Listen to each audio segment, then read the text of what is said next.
திருமலா பால் லிட்டருக்கு 2 ரூபாய் விலை உயர்த்தப்பட்டிருக்கிறது. ஆவின் பால் விலையைப் போல தனியார் நிறுவனங்களின் பால் விலையையும் அரசு கட்டுக்குள் கொண்டு வர வேண்டும் என மக்கள் கோரிக்கை விடுத்திருக்கின்றனர். விலை இறக்க போறோம்னு நினைச்ச நேரத்தில் திடீர்னு நேற்று ஏற்றிருக்காங்க, இன்னைக்கு பிரைஸ் ஏறி போச்சு.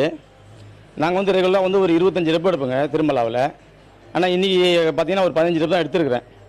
ஏன்னா மக்கள் எல்லாம் நிறைய கேள்வி கேட்குறாங்க, எல்லாம் எதிர்பார்த்தது கம்மியாக போகுதுன்னு. இப்போ ஏறி போச்சு, எதிர்பாராத ஏற்றம் இது. ஆனால் சேல்ஸ் இன்றைக்கி எங்களுக்கு டவுன் ஆகிப்போச்சு ஃபுல்லாகவே. ஆல்மோஸ்ட் இந்த பால் வேண்டாம், எங்களுக்கு வேறு பால் கொடுங்க எங்களுக்கு இதே ரேட்டில் அப்படின்னு வாங்கிட்டு போகிறாங்க. திடீர்னு இந்த மாதிரி விலையேற்றம் இது பண்ணனால வேறு பால் வாங்குறதுக்கு வந்து ஆவின் இல்லை ஆரோக்கியம் ஏதாவது வாங்கலான்னு பார்க்குறேன். இதே மாதிரி கவர்மெண்ட் பால் விலை குறைக்கிறேன் அப்படின்னு சொல்லியிருந்தாங்க. பட் ஆனால் அதே இதை ப்ரைவேட் கம்பெனிஸ்க்கும் ரெகுலரைசேஷன் எடுத்து வந்தால் கொஞ்சம் பெட்டராக இருக்கும். டெய்லியும் 18 லிட்டர் பால் திருமலை பால் தான் வாங்கிட்டு இருந்தோம். நேற்று வரைக்கும் வாங்கிட்டு இருந்தோம். இன்றைக்கி வேலையில் போனால் திடீர்னு 2 ரூபா கூட்டி கொடுங்குறாங்க. அதனால் எங்களுக்கு டீ போடுறதுக்கு கஷ்டமாக இருக்கும். டீ விளையாற்ற முடியாது. பால் கம்மியாக இருந்தால் தான் நமக்கு வியாபாரத்துக்கு ஒத்து வரும். அதனால் கவர்மெண்ட்டு கம்மி பண்ணுறதை பற்றி கொஞ்சம் ஸ்டெப் எடுக்கணும்.